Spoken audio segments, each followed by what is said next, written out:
Welcome to True Tales from the Other Side. If you have a true encounter with the unexplained that you want to share, contact us through the email address below.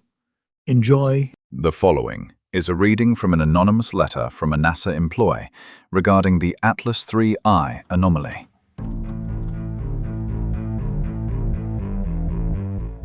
Identifying material has been removed. You want to know the truth about Atlas IIII? Fine. I've worked at NASA for over a decade.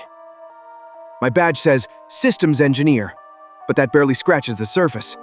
Most of my time has been spent in mission control, working alongside the Deep Space Network, the DSN. If you don't know, that's the trio of massive radio antennas in Goldstone, Madrid, and Canberra. They're our ears on the universe. They're how we talk to probes at the edge of the solar system. And sometimes, they hear things we weren't meant to. When Atlas IIII was flagged by the Pan-STARRS survey, it wasn't a big deal at first, just another near-Earth object to catalog. The press called it an asteroid, 46 kilometers across. Big, sure, but space is full of big rocks. The public shrugged. But from day one, the data was wrong. It didn't behave like a rock. When we bounced S-band radar off Atlas IIII from the 70-meter Goldstone antenna, the signal came back too clean. Natural bodies scatter the beam. They give you noise, irregular contours, messy topography. But Atlas IIII reflected with sharp edges, like the signal was bouncing off plates, not stone. We thought it was an artifact, maybe a calibration issue, so we cross-checked with Canberra's DSS-43 dish. Seaside. Same result. Identical patterns. It was reflecting like engineered material. Then came the infrared. Before they retired the platform, we slipped Atlas IIII into the Sophia Observatory's schedule. The R spectrum should have shown silicates, maybe carbon compounds, hydrated minerals if we were lucky. What we got instead were narrow peaks. Spectral lines consistent with nickel-titanium alloys. Metals. And not just raw deposits. The ratios were too exact, too controlled. The spin was the giveaway. Every asteroid spins. Some tumble. They wobble, they drift.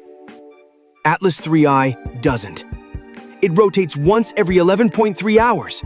On the dot, not faster, not slower. No wobble, no precession. Somebody designed it. The Juno spacecraft's magnetometer picked up faint oscillations too. An electromagnetic field that shifted in patterned cycles. You know what a dead rock puts out? Nothing. Silence. Atlas IIII hums. We weren't supposed to ask questions. The first time I raised it in a meeting, my supervisor shut me down. Afterward, he pulled me aside and said, "Don't get curious. Stick to the press office numbers." That was the moment I knew there was a file we weren't being shown. I started digging. Off hours. Pulled logs from DSN telemetry that were supposed to be scrubbed. The signal wasn't just a hum. It was pulsed. Every 73 minutes, a burst of structured radio energy at X-band. Too precise to be random. It looked like a beacon. When I confronted a colleague in the Planetary Defense Coordination Office, he just stared at me and said, "Don't ever put that in an email." Atlas IIII is not an asteroid. Inside the secure servers, it's classified as Anomalous Structure Category 7. That's the same designation they gave Oumuamua after they realized it wasn't behaving like a comet. But even then, Oumuamua was nothing compared to this. 46 kilometers. That's not a rock. That's a city. That's a ship. A mothership. The official line is that Atlas IIII is inert, that it poses no threat. But the telemetry says otherwise. Its signals shift, like they're adjusting. Like it's listening.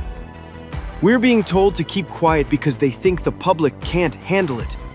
Or maybe because certain people don't want the world to know how long we've really been aware we're not alone. You ask me if I believe it's occupied. I don't know. That's the honest answer. I've stared at those returns for months. The surfaces are too regular, the spectral data too engineered. But there are no emissions that look like propulsion. No thermal leaks, no radio chatter beyond the beacon. Maybe it's abandoned. Maybe it's a derelict from a civilization that died out eons ago. Or maybe it's waiting, silent, conserving power. The thought that keeps me awake is this: what if it's not moving because it doesn't have to? What if it's waiting for us to come closer? I've put my career, maybe my life, on the line to say this. Atlas 3I isn't what they're telling you. NASA knows more than it's releasing. And if it ever stops pretending to be a rock, God, help us all. I'm not an astronomer. I don't run telescopes or write equations. I'm just a contractor, an IT and systems guy who's been in and out of different federal agencies for years. Most of the time, it's boring. Patching servers, setting up secure networks, moving data between classified systems. You see a lot of nothing. But sometimes, you see too much. Last year, I was assigned to do back-end support for a joint project between NASA and the Department of Defense. They didn't call it Atlas 3I in the paperwork, just Object 3I. My clearance wasn't high enough to know what it really was, but I had to help maintain the systems where the data flowed in. Here's the thing. Contractors like me don't usually see raw data. We see directories, file names, user logs, metadata. And that's enough to tell you a lot, if you're paying attention. One night, I was troubleshooting a storage issue in a secure partition. I noticed terabytes of radar telemetry being dumped from the deep space network nodes, Goldstone, Madrid, Canberra. Not unusual by itself, but the file tags caught my eye. They weren't labeled asteroid or comet. They were labeled ANOM C-Stay T7. Anomalous Category 7. I'd never seen that before. A few days later, I spotted infrared spectral data being pulled in from Sofia. Except Sofia was supposed to be retired. The plane was grounded. Yet here were logs dated months after it shut down. Somebody had kept it flying. Off book. Then there was the chatter in the secure chat channels. Contractors aren't supposed to lurk, but I saw enough message fragments when I was patching the system to know people were nervous. Engineers saying things like, "The rotation's too exact." Or, "If this was natural, the scatter wouldn't look like that." One message actually made my stomach drop. "It's humming again." A couple months in, I got called into a late-night maintenance window at a facility in Virginia. While I was in the server room, the secure conference line was accidentally left unmuted. I heard voices, NASA, Air Force, maybe even someone from DARPA. They weren't talking like it was an asteroid. They were talking like it was a structure. Words like hull, paneling, subsurface cavities. Then someone said, "If it powers back up, we need contingency protocols in place." That was the moment my hands started shaking. Because if this thing could power up, then it wasn't dead rock. It was built. I don't have the science background to decode the data. I don't know how radar scattering works or what spectral lines mean. But I know how bureaucracies work. I know how people behave when they're hiding something. They're terrified of Atlas 3I. They're not treating it like a natural object. They're treating it like something dormant. Something watching. And if contractors like me are seeing the edges of this, it means the real story's way bigger.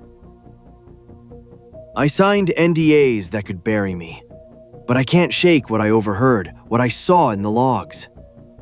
If they're lying to the public about Atlas 3I, and they are, it's because the truth is too big, too world-shattering.